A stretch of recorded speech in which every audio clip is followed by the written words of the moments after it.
It was a quiet Sunday morning in Franklin County, Tennessee, when everything changed. I had just turned 71 the week before and thought the rest of my life would be predictable: church on Sundays, tea on the porch, and occasional phone calls from my kids. But life has a strange way of surprising us, especially when we least expect it. My name is Eleanor May Harrison, a retired librarian, widow, and mother of 3. I've lived in the same white farmhouse on the edge of Franklin County for over 40 years. It's surrounded by maple trees and cornfields that stretch for miles. Everything about my life was simple, until August 3, 2025, when I had a near-death experience that would redefine my entire view of reality. That morning, I woke early, around 6:15 a.m. The sunrise painted the sky with hues of gold and lavender. I remember thinking how peaceful it looked.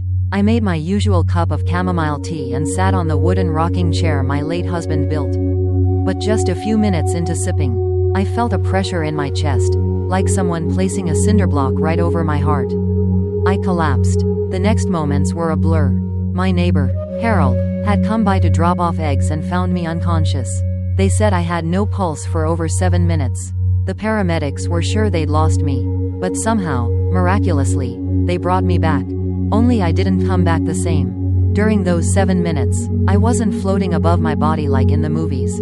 Instead, I was standing in what felt like a vast realm of light and warmth. The air wasn't like ours, it shimmered with life. There were no walls, no sky, no ground, just presence. And then, in the middle of that radiance, came a figure I instantly recognized, though I'd never met him physically: Jesus. He didn't speak at first. He didn't have to. His eyes held a depth of love I'd never known, love that searched my soul. Not to judge, but to heal. I felt decades of shame, regret, and self-doubt wash away like dirt in a river. I was safe, fully known, and somehow, completely new. Then he finally spoke, and the moment shattered my old world.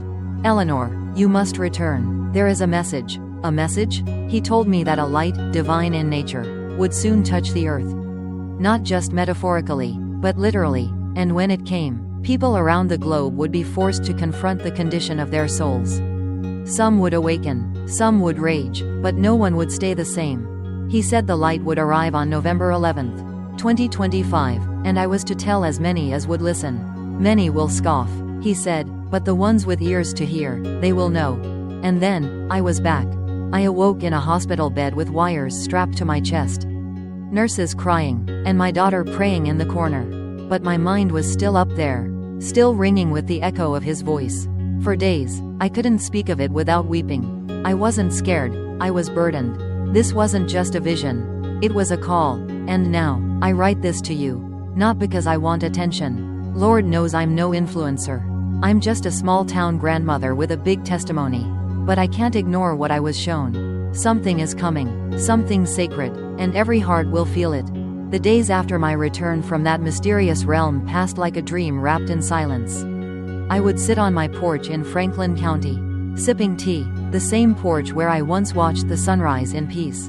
But now, everything felt different, charged, heavier, like the air carried invisible threads of urgency. The doctors called it a miracle. 7 minutes, Eleanor, one of them said, shaking his head. No pulse, no breath, no brain activity. But here you are, sitting up and talking. I didn't try to explain it at first. Who would believe an old woman claiming to have spoken to Jesus and received a divine message about a coming light? Even I questioned my sanity for a while. But then the dreams started. Every night, vivid visions gripped me. Some were peaceful, children dancing in fields, golden beams raining from the sky, families holding hands in tearful worship. Others were terrifying, cities in chaos, people screaming, shadows clawing at the light as if it burned them. Each time I woke, my heart would be pounding, soaked in sweat, but the voice of Jesus echoed through the fog of sleep. "They must prepare. Eleanor, you must speak." So, I started writing everything down in a notebook. Every detail I could remember from that encounter. The way the light felt like it carried a frequency, not just brightness. The way Jesus's eyes pierced deeper than sight, seeing things even I had forgotten about myself. The date, November 11, 2025, that part was never unclear. At first, I only told my daughter, Angela, who thought I was still recovering mentally. She nodded politely, squeezed my hand, and said, You've been through a lot. Mom, maybe wait a bit before sharing this with others. But I couldn't wait. It felt like fire in my bones. Like I'd explode if I stayed silent. And so, 2 weeks after my hospital stay, I stood up at my local church. Pastor Green had just finished a sermon on obedience. And I raised my hand, asking to speak. His eyebrows lifted. He wasn't used to interruptions, but he handed me the mic. I told them everything. The silence in the room was so thick you could slice it with a knife. A few people wept. One woman gasped audibly, but others just stared, uncertain. I stepped down feeling exposed and scared. Had I done the right thing? That night, my phone buzzed with messages, some encouraging, others warning me not to stir panic. One man even said, "You sound like a lunatic. Eleanor, get some rest." I cried that night, but even as I sobbed into my pillow, I felt the light again, like a gentle warmth spreading through my chest, reminding me this wasn't about popularity or pride. This was obedience. And something began to change. People I barely knew started stopping by. A young woman named Marissa, who worked at the diner, knocked on my door one afternoon. Her hands were trembling. "I had a dream," she whispered. "There was a white light and a man who called me by name. I think it was Jesus." She wasn't the only one. Over the next few days, I heard stories from truck drivers, high school students, a retired Marine, even a homeless man behind the post office, all claiming to see the same thing. A presence. A light. A sense of something coming. And every time, they'd ask me, "What does it mean?" I didn't have all the answers. I wasn't a prophet. I was just Eleanor, a grandma from Franklin County with a message I couldn't ignore. But I told them what I knew. There's a light coming. It's not just beauty. It's truth. And it'll reveal everything, good and bad. We must be ready. And they listened. It didn't take long for word to spread beyond Franklin County. One of the church members, a quiet high school teacher named Mr. Jensen, had secretly recorded my testimony that Sunday and posted it on social media. By Monday evening, the video had thousands of views. By Wednesday, it was nearing 1 million. I should have been nervous. But I wasn't. I felt peace. I wasn't chasing attention. I was following instruction. And the more the video spread, the more people reached out. Emails flooded in, messages from Iowa, Texas, even as far as Alaska. People describing identical dreams, same white light, same overwhelming love or terrifying exposure of inner darkness. Many asked, "Are we going crazy? Or is this real?" I always replied gently, "It's real. You're not alone. God is waking us up." Angela finally came around after she saw the comments under the video. Dozens of people saying they'd felt something shift. Her skepticism slowly dissolved into quiet curiosity. She sat at my kitchen table one afternoon, stirring her coffee, eyes distant. "Mom," she said slowly, "what if you're right? What if something's coming, and we've just been ignoring it?" I reached over, touched her hand, and said, "Then we have to be ready." That's all he asked. Around that time, I began having visions again, stronger, clearer than before. One came while I was folding laundry. Suddenly, I wasn't in my house. I was standing on a dusty road in Laredo, Texas, surrounded by Border Patrol vans and frightened families. A teenage boy, no more than 16, was crying, clutching a worn-out Bible in Spanish. The light, same metallic gold and white glow, descended from above and enveloped him. His eyes widened, then he dropped to his knees, shouting praises. I blinked, and I was back in my laundry room, heart racing. I wrote it all down in my notebook. A few days later, a pastor from Laredo emailed me. He wrote, "Ma'am, I don't know who you are, but something happened here 2 nights ago. A young migrant boy had a powerful encounter with God. He's leading prayer circles now. Said he saw the light and a woman who looked like his grandmother speaking in English." That was the moment I knew, this wasn't just about me anymore. I asked Jesus one night in prayer, "Why me? Why now?" And I heard his reply, not audible, but as strong as thunder in my spirit. "Because you will tell the truth. Because you still listen. And because time is short." I didn't sleep much after that. Local news stations started knocking on my door. Some reporters came with cameras and polite smiles. Others came to mock. I didn't mind. I shared my story the same way every time, simple, raw, without embellishment. One anchorwoman from a Nashville channel stayed behind after her segment. She looked me in the eye and whispered, "Eleanor, I haven't prayed in 15 years. But after hearing you, I did last night." Her voice trembled. It felt like someone answered. She said, and I knew again. This was worth every awkward stare, every dismissive comment. Something deep was stirring, not just in the world, but in people, real people, broken people, busy people, forgotten people. I remembered something else Jesus told me during my near-death moment. "My sheep know my voice. They will hear you, even through the noise." And they were hearing. In parking lots, schools, barbershops, farms. I got letters from prisoners who saw the video on a shared TV. One wrote in shaky handwriting, "Miss Eleanor, I never believed in anything. But after your words, I couldn't stop crying. I prayed. I think I felt him. Is it too late for someone like me?" I wrote back, "It's never too late. Ever." The light was moving, state to state, heart to heart, quietly, but steadily, and no one could stop it. It didn't take long before not everyone was excited about the wave of testimonies and supernatural experiences sweeping across America. For every heart that opened in awe, another clenched in fear or pride. I began receiving messages that were darker, colder. Some called me a false prophet. Others accused me of stirring mass hysteria. One man from New York wrote, "You and people like you are dangerous. You're brainwashing the weak-minded. There's no light, just delusion." I prayed for him, but I couldn't deny what I was seeing, what I was feeling in the air. It wasn't just about stories anymore. Something in the atmosphere had changed.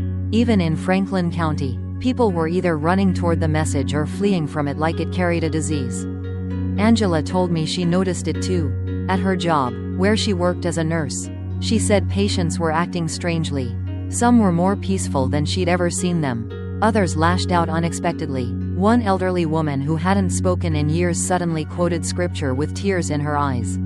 Another patient cursed violently when he heard the name Jesus. Lines were being drawn. I saw it in our small church too. Some longtime members stopped coming altogether. Said things were getting too weird.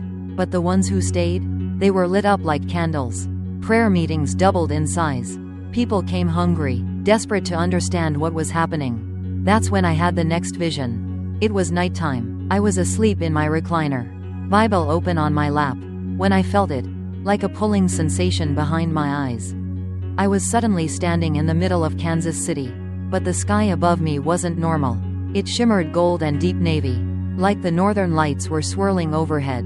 A group of teenagers stood on the sidewalk, watching. Then, one by one, they fell to their knees, weeping uncontrollably. A girl in a hoodie lifted her hands and shouted, "He's real! He's real!" People poured out of shops and homes, some falling prostrate right on the concrete.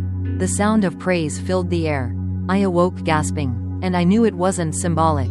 It was going to happen. Maybe not in Kansas City exactly, but somewhere, soon. Jesus was showing me. The young were rising. And oh, they rose fast. Videos started showing up online of college students in dorm rooms speaking in tongues. Teenagers laying hands on their sick friends and watching them recover. Some of them didn't even come from Christian homes. They just felt the pull, heard the voice, answered the call. But so did the darkness. The rise of spiritual revival seemed to provoke something terrible. Protests erupted, not just political ones, but violent, chaotic outbursts with no clear reason. Stores were looted, fires set. In some cities, churches were vandalized with symbols I didn't recognize. News anchors speculated about social unrest. But I knew, it wasn't just politics or economy. It was spiritual. Angela came home one evening, shaken. "Mom," she said, dropping her keys, "we had a code black at the hospital. A man came in screaming about the light and clawing at his own face. Said something was chasing him." I sat her down, held her hand. "Don't be afraid," I whispered. "These things must happen, but God's light is greater." And it was. Because in the midst of the division, miracles intensified. I heard from a soldier stationed in Nevada who saw a pillar of fire in the sky.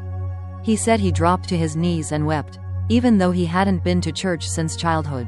A single mom in Georgia wrote me, saying she'd been about to end her life, but a sudden warmth filled her kitchen. A man's voice spoke, "You are seen.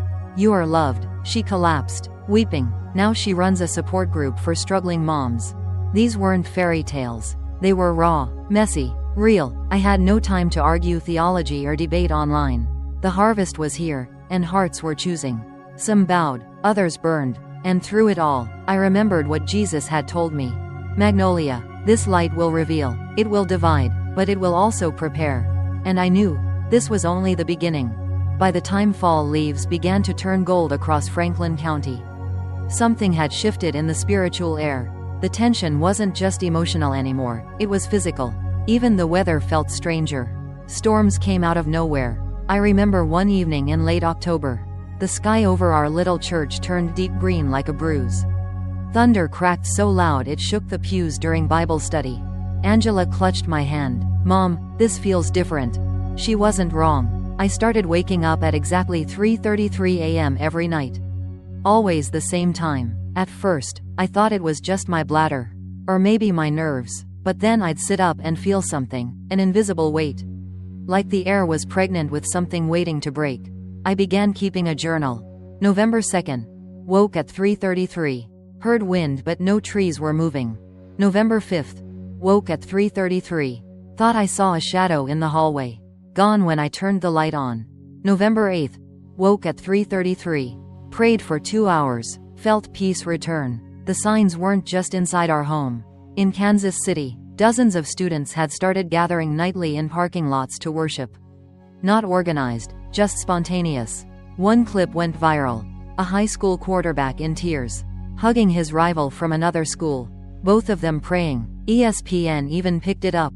But with every new testimony, opposition grew louder. A state senator in Missouri publicly condemned the movement as dangerous spiritual sensationalism.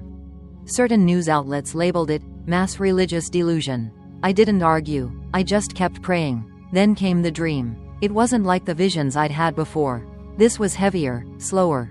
In the dream, I was standing in the middle of an empty cornfield. The sky was completely black. No stars, no moon. Then, one by one, torches began appearing in the distance. People walked forward, men, women, children, all holding flames in silence. But from behind them, shadows emerged, long, twisted, shifting. They slithered between the stalks of corn, reaching for the light. A voice whispered, "They're watching, they're waiting, but they cannot touch what is sealed." I awoke with my heart pounding. And I knew, a battle was approaching. Not in the political realm, not even in the streets, but in the unseen, the spiritual. Angela and I began fasting every Friday. No food till sundown. We lit a candle on the porch every night at 8 p.m., praying for protection, not just for us, but for anyone being drawn into the light. Sometimes neighbors joined, sometimes strangers. On November 16th, we heard a knock. A teenage boy stood at the door, drenched from the rain. "Are you the lady from the videos?" he asked. I nodded. He burst into tears. "I don't know what's happening to me. I keep hearing things, feeling this pull. My mom thinks I'm crazy." We brought him inside, fed him chili, and listened. His name was Travis, 17 years old, grew up with no religion.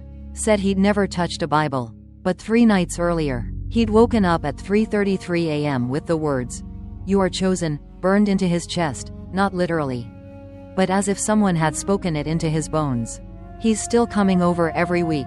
There were others, too. A truck driver from Indiana who said a bright light filled his cab as he crossed the Ohio River. A deaf girl in Kentucky who suddenly began to hear while watching a live stream worship set. Her first word? Jesus. But not everyone welcomed it. Churches split, families argued, friends cut each other off. My inbox filled with both praise and threats. One message simply read, "We're watching you." I wasn't afraid, but I was weary. I asked God, "How much longer?" And he replied, not with words, but a warmth that wrapped around my body like a blanket. I felt him say, "Just a little longer. The storm must come before the silence." And so I wait. It was the night before Thanksgiving when the radio started acting strange. Angela and I were in the kitchen, prepping cranberry sauce and cornbread stuffing. The smell of cinnamon and cloves filled the air. A small country station played softly from the counter radio. A preacher was giving thanks for the harvest and urging listeners to return to the land of righteousness. Then, it happened. The radio crackled. The preacher's voice cut out. For a moment, there was just static. Then, through the distortion, another voice came through. "They are waking up." Angela froze, holding the wooden spoon mid-air. "Did you hear that?" she whispered. I nodded, slowly walking over to the radio. I tapped it, changed the station. But every frequency carried the same eerie sound, white noise layered with unintelligible whispers. Some of it sounded like scripture. Some of it didn't. And then, just as suddenly, the normal broadcast returned. We didn't speak of it again that night. But something had shifted. Over the next few days, the town of Franklin Hollow experienced what some called electrical interference, and others called a spiritual warning. Streetlights flickered, phones rang once, then stopped, TVs turned on by themselves, displaying nothing but black screens with a faint pulse of light, almost like a heartbeat. People began gathering again, not out of excitement, but unease. On November 25th, during the Thanksgiving service at a local chapel, a 10-year-old girl named Mia stood up during the closing prayer. "They're coming," she said loudly, "but not to hurt us. To test us." Her parents rushed to hush her. But the room had already gone silent. I'll never forget the way her voice echoed off the stained glass windows. She said nothing more, just sat down, calm as ever. The pastor looked at me and the crowd. Not with fear, but with recognition. We'd entered a new phase. Gone were the joyful testimonies and weeping reunions. Now came discernment, vigilance, confusion. The spiritual fire hadn't gone out, it had simply changed its nature. That week, I had a dream unlike any before. In it, I stood at a long wooden table. Around me were hundreds of faces, some familiar, some not. They were all waiting. In front of me was a book, leather-bound, ancient. I opened it, and the pages were blank. Suddenly, words began to appear, etched in fire. "Write what you see, speak what you know, seal what you must." When I awoke, my hand was burning, not injured, but hot, as if touched by truth. I began writing again. Angela kept to herself more. She started painting in the attic, abstract shapes, colors swirling like galaxies. One night, I crept up to look. On the canvas was a scene I couldn't explain. A narrow road lit by lanterns, leading to a great open field. In the sky, 3 suns. In the field, people stood with arms raised, not in fear, but in surrender. Above them, a shape, a veil, maybe, ripped open, with light pouring through. Angela looked at me and said, "I didn't paint this, I just held the brush."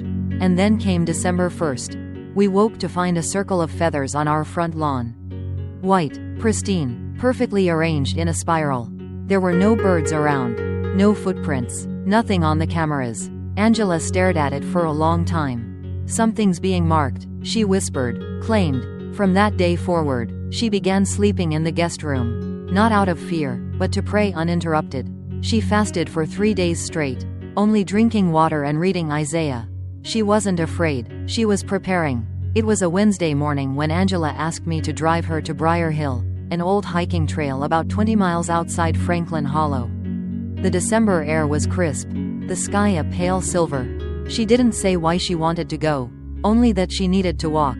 Not alone. We packed a thermos of coffee, 2 granola bars, and a worn copy of the Psalms she'd been reading nightly.